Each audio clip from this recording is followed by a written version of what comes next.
everyone, Neve here, and today I am doing a video response or tarot tag, and sorry for the noise, the dog is coming in and out of here. So this one is the movies tarot, or I can't remember the exact hashtag that this is, but anyway, it was actually a spin-off of the books in tarot one, which I also thought about doing, but I don't think I really can do the books in tarot one. And I think, so this is kind of controversial. And if you notice light changes and stuff, I'm actually in my ritual room right now, but since we have no power in here, since we're doing the renovations in our kitchen, there's no light on in here, so I'm using the daylight coming from the window, so the light will come in and out. Anyway, so this is kind of, I guess, kind of controversial in that, and I'm kind of nervous about saying this, but, or admitting this, but I don't really enjoy reading, which sounds kind of insane, and I know, and I feel like it's sacrilege saying that in today's world, and I love that our society is going toward we're really embracing reading and readers, and there's a big community of avid readers, and I think that's fantastic, and I do like reading things. I have tons and tons of books that I read, but I think my issue is that I don't really enjoy reading fiction. I like to read nonfiction, whether that's history or whether that's books on my interests, things like that. Witchcraft books, spirituality books, or art books. Yada yada. I like to read that kind of stuff, and I like to read history type of things or science, yada yada. I don't really like to read novels, and that's not to say that there aren't any novels I've read, because I've read plenty. Plenty. By plenty, I'm saying probably on my own, not required for school. I don't know. I could maybe count on my two hands how many novels I've read outside of school and things like that. Yeah, maybe I might need one or two more fingers, but in general, I think all I would need is my 10 fingers. And I have a few favorite books, novels, but I can't see myself doing the book thing, because it's just the book tarot tag, because I honestly don't really enjoy reading fiction books, and I feel like that's kind of tough to admit, because there's our society has such a is being pushed more into embracing reading, which I think is fantastic, and but I think people learn differently or absorb information differently, and for me, I'm much more of a visual person, and so because of that, I really am one of those people that tends to enjoy the movie versions of books more. I don't know. You can judge me all you want on that, but that's me being vulnerable and truthful here, that I don't really enjoy reading novels. So I'm probably not going to do the book tag, but I will do the movie tag. And this was a little difficult for me to do. I'm not I pulled out a whole bunch of decks. And I kind of went through, I did some of my favorite movies. I did some current movies that I've enjoyed, or I pulled out stuff for childhood movies. Yeah, so let me check my list and see which one I want to do first. And I tried to stay away from pulling out decks that are for movies, if that makes sense, because I have a Studio Ghibli movie on this list, but I intentionally did not pull out my Ghibli Lenormand, because that would be a little bit too on the nose, and some of these are probably not going to make a whole lot of sense, but they make sense in my head. So let's try, let's do we want to start with my favorite movies? Yeah, you know what? Let's start with my favorite movies, and my favorite movie is a tie between two movies. So the movies are Monty Python and the Holy Grail and Princess Mononoke. Two totally different movies, but they both are like tied for my favorite movies. So let's do Princess Mononoke since I mentioned the Ghibli movie. Let's see, what did I pull out for this? So I pulled out two decks for this because I couldn't quite decide which one gave me Princess Mononoke vibes more. I pulled out the Forest of Enchantment Tarot and the Yonasa Yaus Tarot. And I just want to make sure I'm in frame because I do have the camera at an angle here. Okay, so we'll put the decks over here. Okay, so these two are very different, but they have similar coloring. I mean, you can see by the bags that I made, and this bag I still need to adjust. I made it way too big. I will eventually make it smaller, but I made this bag way too big. But that's the Yonasa Yaus, and then I have the Forest of Enchantment. So I think I thought both of these fit Princess Mononoke very well because it is a very environmental movie, and both of these decks have that sort of energy. I mean, look at that. I almost feel like this is more so Princess Mononoke than this one, but this one also gave me that energy.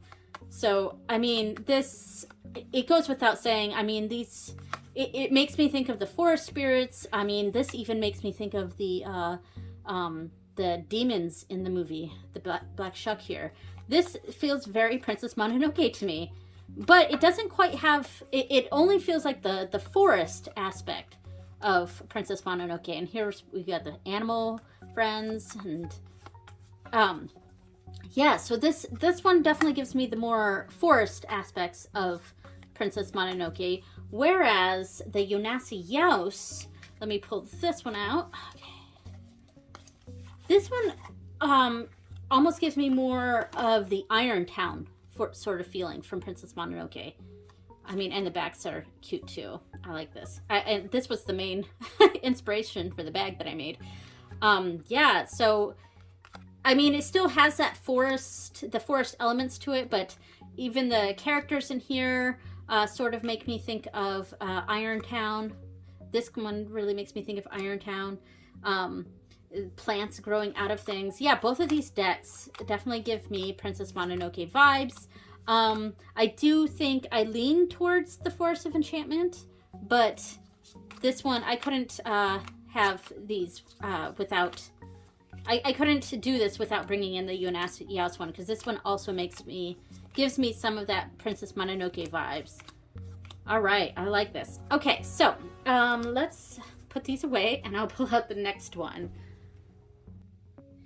Okay, so for the next one was the Monty Python and the Holy Grail, and the deck that I pulled out for this may seem like an odd choice, but it makes sense in my head, so let me explain. I pulled out my Wonderworld Tarot. So this is an Alice in Wonderland themed deck, and like I said, I was intentionally not pulling out decks from movies, but only for the movies that they're like. I wouldn't have pulled this out for Alice in Wonderland, but I'm pulling this out for Monty Python and the Holy Grail, and the reason is because I feel like this deck is almost a parody of Alice in Wonderland. I mean, it's got all the same, symbol or imagery and stuff, but it's different, and it's almost like a satire of it. It maybe even a little bit comical. And because of that, and Monty Python and the Holy Grail is a spoof on, the search for the Holy Grail, Arthurian legends. I could have pulled out an Arthurian legend deck, but I felt like this one, being a spoof of Alice in Wonderland, having a sort of comical element to it, or the art style is pretty comical, something like that. It does give me more, the Monty Python and the Holy Grail kind of vibes. Oh, and here we go. Here's all the grails. Yeah, even the whole cup suit, you could say. And I mean, there's knights and things like that. So there are other elements of this that can connect it to Monty Python and the Holy Grail. Yeah, I really like this one, and I love this card. It just I can see how it connects, and it makes sense in my head. This this one almost makes me think of the giant wooden badger being thrown over the the thing, even though that's not what this is, but it gives me that vibe. Especially if we're talking about this in the context of the Holy Grail. It'd be even funnier if they had coconuts, but you know. All right, so as odd as that sounded, that was my pick for Monty Python and the Holy Grail, was the Wonderworld Tarot. So let me put these away and pull out the next one. All right, so for the next one, I decided to go with a movie that was kind of my background noise comfort movie that I watched a lot when I was a late teen and in my early 20s. This was just a movie that for some reason I really gravitated toward. I just really enjoyed the story, and even though it's not historically accurate, it is a, you know, historical fiction sort of movie. And I'll just say the name. It is Gladiator. I love the movie Gladiator. Yeah, it's not historically accurate at all, but it's just a good story, and I found it to be like my comfort movie. Yeah, and I used to watch it all the time when I was a teenager and in my early 20s, because that's about the time that it came out. And I pulled out the Tattoo Tarot for this. This also seems like it would be an odd choice for this movie, but I just I don't, maybe it's the coloring or something like that, but there's an element of that movie that just makes sense in this deck for me. I don't know, like I'm not sure what else. I mean, there is a I don't know if violence is the right word. There's a fighting element to this that I'm connecting. You know, these swords feel very much that gladiator type, and then some of their helmets were like that too. There's just something. This sort of makes me think of the lead gladiator guy, not gosh, what's his name? Not Russell Crowe's character, but the older man who used to be a gladiator and is now in charge of the gladiators. This magician kind of makes me think of him. There's just and there's a big death element to the movie as well, an afterlife sort of storyline. I just really like this deck. And when I was thinking about movies and the decks that I have that could pair with that movie, this was really the only one I could find that gave me Gladiator vibes, and I definitely wanted to showcase Gladiator on here because it's not like it's in my top 10 for sure favorite movies. And the movies list that I made for this aren't all my favorite movies. There are some of my favorite movies that I think would not be appropriate to do in this sort of tag, because there's two movies that I absolutely love that are definitely in my top 5, but they're based on the Holocaust or something like that, and I don't know, it just seemed inappropriate to do something like that with with a tag like this. So I didn't do my favorite movies per se for this. I did for the first two, but I will say that Gladiator is definitely in my top 10 favorite movies. And it's just it's a comfort movie for me, and I think this deck, this one, the Chariot card, really exemplifies the Gladiator movie. This deck, I think, does a pretty good job giving me that energy. This one too, the Strength of Fighting the Lion. All right, so I'm gonna put this back, and we're gonna do the next movie. Okay, so it is summer vacation here, so if you hear the TV, it's just because my kids turned on the TV. It's in a different room, but I could hear it in here, but yeah, that's what that is. All right, so let's see. What do I want to do next? I think I want to do the.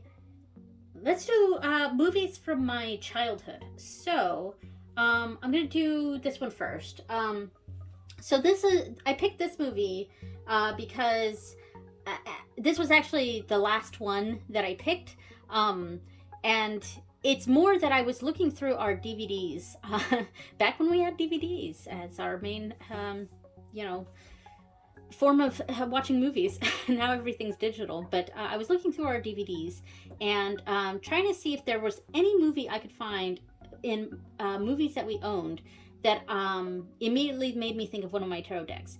And I came across 3 movies that gave me the same feeling as for this deck, but there's one movie in particular, and that is Treasure Planet. And I pulled out my Steampunk Tarot for that. I think this one's very on the nose. The other 2 movies that kind of fit in this, that give me the same feeling as Treasure Planet, which we also own, are Titan AE and Atlantis. I think Atlantis is technically a Disney movie. I think. I'm not sure. But so all 3 of those kind of give me steampunk vibes, but I thought the movie that most gave me steampunk vibes was Treasure Planet, for sure. And it's a bit brighter than this deck, and because I was initially going to pair this with Atlantis, but that's much more of a ocean sort of steampunk, whereas this is a lot more industrial, this deck. And I think Treasure Planet is kind of space steampunk, but I think that could be melded well with this deck. So yeah, a little on the nose because it's kind of a steampunk movie. All 3 of those movies are Titan AE, Treasure Planet, and Atlantis. They're all kind of steampunk. So, take your pick as to which one could go with this deck. But I think Treasure Planet fits with the Steampunk Tarot the best, I think. And this one's a very on the nose sort of pick here, but yeah, that's what I chose. So the other movie from my childhood that I picked out a deck for, it is my favorite Disney movie growing up and even now, and that would be Sleeping Beauty. And the deck that I pulled out for Sleeping Beauty was the Crystal Visions Tarot. I think this one a little also on the nose. I think it's, or obvious, is more the phrase I'm going for. There's just something very, this almost looks like the crystal ball, not crystal ball, but the magic mirror, which is kind of a crystal ball. It's a very fairy type, like Victorian fairy type deck, even though the Sleeping Beauty story takes place in like medieval times, but with the winged creatures, it's very Victorian fairy, as well as that's very Sleeping Beauty for sure.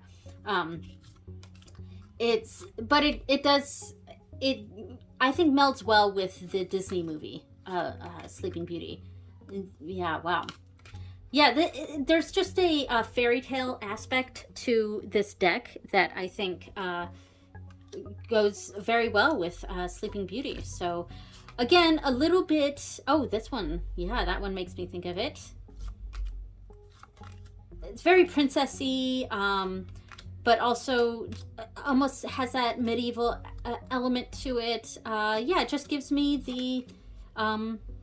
this one, too. Sleeping Beauty vibes here. So yeah. All right. So that's going to bring me on to the next couple, and I think we're gonna do another one from my childhood, and that is Labyrinth. The Labyrinth. So I actually keep this deck in a wooden thing. I may eventually make a bag for it, but I've kept it in this for a long time, and it smells of cedar. And that is the Fairies Oracle. Woo! I just threw it across the thing here. It fell right out of my hands. All right, so obviously, this is also a bit on the nose, or a bit obvious, as the art director or the artist for The Labyrinth was Brian Frode and Wendy Frode and the Frode family, basically. Well, not Toby so much, but he acted in it. So, yeah, this, it's very obvious why I picked this one for The Labyrinth. I mean, it's the same art style, and I almost feel like this choice is actually a cop-out, and it might be. So, because I already said I wasn't going to pick decks for specific movies, and I don't own the Labyrinth Tarot, though it is on my wish list, despite the fact that it's a pip deck. But this is essentially a Labyrinth Tarot because it's the same artist and stuff. So, so yeah, I guess this is a bit of a cop-out, but I still wanted to showcase this one. I really want to get the out-of-print one, the Heart of Fairy deck. I really like the what I've seen of that deck, but it's out of print, so if you have the Heart of Fairy and you would like to sell it to me, I would be very happy to buy it off your hands there. Depending on the price, of course. Because I'm not willing to pay an arm and a leg for it, but, hey, if the price is right, I'd be willing to buy it. Anyway, so that is the Labyrinth pick, and I chose the Fairy Oracle, and this is actually the only Oracle deck I have. I do have a Lenormand deck in this pick too, but not for this movie. But anyway, so the next set of movies I'm going to do are for franchises. So I picked 2 franchise movies. So let's do Lord of the Rings first. I actually picked out one deck for this, but I could also use a deck that I've already pulled out. And I'm going to pull that out too. So for the Lord of the Rings series, I pulled out this is the Green Witch Tarot and also the Forest of Enchantment Tarot, which we've already looked at. I'm not going to pull this out. We just saw that. So I'm going to just talk about the Green Witch Tarot, which was my actual pick for this. But I picked this because it just, to be honest, it makes me think of the Shire. I mean, and then elements of the elves, and that gives me very Gandalf vibes, things like that. There's just, I think it's pretty obvious why this one makes me think of Lord of the Rings. It's got a lot of that very, what is the term I'm looking for? Fantasy. Very fantasy. Yeah, I'll just say fantasy. It's got a very fantasy element to it. And the homes and the people in this deck are very reminiscent of Tolkien's world. It's kind of got that little bit of Celtic vibe that the Lord of the Rings movies has. And I think I also pulled out Forest of Enchantment for this as well, because it also sort of has that it's very fairy tale, but it kind of has that fantasy vibe as well. Though I think this one definitely fits this movie the best. All right, so that is for the Lord of the Rings franchise. Okay, and now my favorite franchise. The next franchise is Star Trek. I am a big Trekkie. It's my favorite thing to watch. I will frequently rewatch Star Trek and things like that. In fact, just today we watched Voyager with my kids. I am a huge Star Trek fan, big time Trekkie. And today's episode that we watched was one of my favorites. It was Blink of the Eye, something like that. But about the Voyager coming across this planet that is in a different kind of time. Space-time sort of thing, and they're spinning so incredibly fast that the planet, your Voyager is getting stuck in their atmosphere, And so Voyager has become part of this planet's entire mythology, culture, everything. Every aspect of this society, of this planet, came from Voyager, because like a second in Voyager's time is a year plus on the planet's time. So yeah, anyway, I'm not going to continue that. But that's one of my favorite episodes, and that's the one we watched today. So my picks, I picked 2 decks for this, and well, I really picked one deck, but as I was starting this video, I pulled out the other one to kind of talk about it. But it's really the first deck that I picked out that I associate the most with Star Trek. And this is going to seem very odd, because this is going to seem like it does not fit Star Trek at all, but I chose the Sacred Sites Tarot. Now, why did I choose the Sacred Sites Tarot for Star Trek? So I'm going to pull this out. Oh, and see, I mean, we got the Earth right there. And I'm also going to pull out the second deck that I pulled out for this. And the second deck I picked is going to make more sense as to Star Trek, and I chose the As Above, the Book of Shadows As Above deck. Now, this one makes sense because, for one reason, in that this is kind of a spacey deck. I mean, well, that wasn't. A lot of these cards aren't, but like there's a whole planetary element to this deck. So that's why I pulled this one out too, though this one is very obvious in this, and not every card gives me the Star Trek vibe. It's really only the spacey ones, and I really could have pulled out any astrological deck for this one. So I mean, this would be the obvious choice for Star Trek, but I chose the Sacred Sites because this gave me the meaning of Star Trek. And Star Trek is a show about exploration, for one. And here we're exploring the Earth, where Star Trek is, not the Earth, with this space, the final frontier, and this is still the frontier of the Earth here. So there's that element, and this deck also gives me a sort of there's a cultural element to this deck. We're understanding cultures here, and that's another aspect of Star Trek that I love. It's not just exploring space, it's exploring other cultures, it's exploring other ways of thinking. And Star Trek in and of itself is a political show. Star Trek is left-wing. It is.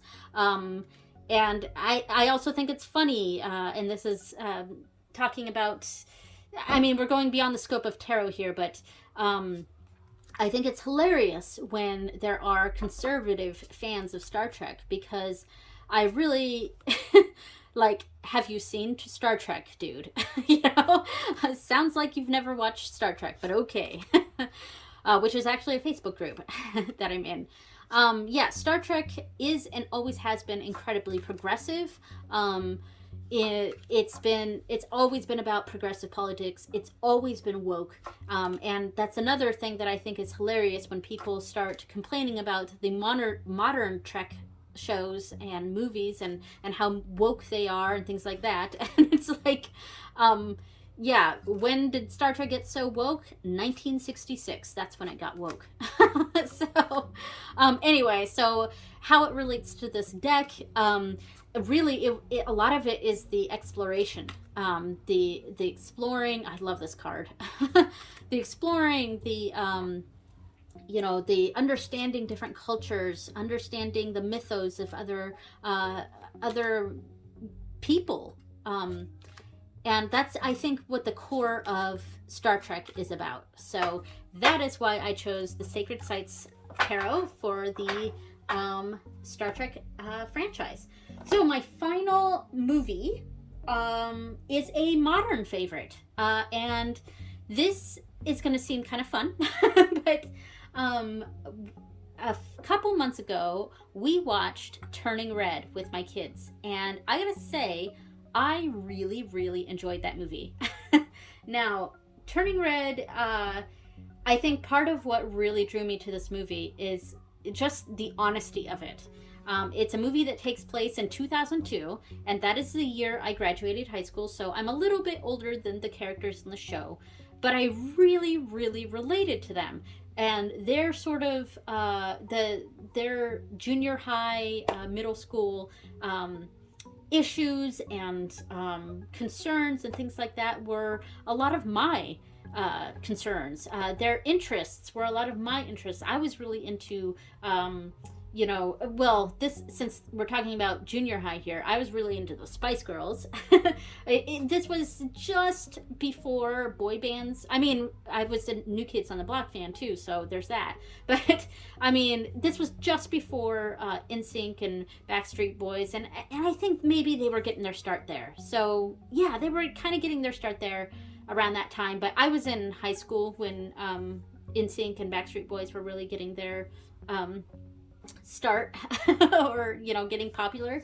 I did also like 98 Degrees and some of the other ones, but yeah, I was a huge Spice Girls fan in middle school, and their dances, everything, even how they talked about boys, just everything was made me think of my childhood, except for obviously the cultural differences, because I'm not a Chinese Canadian. I'm but other than those sorts of cultural things there, a lot of that movie really resonated with me. So because I felt like that movie really exemplified who I was at a certain time in my life, I pulled out my Bitmoji Lenormand for this movie. Now this is a deck that I made myself using my Bitmoji character.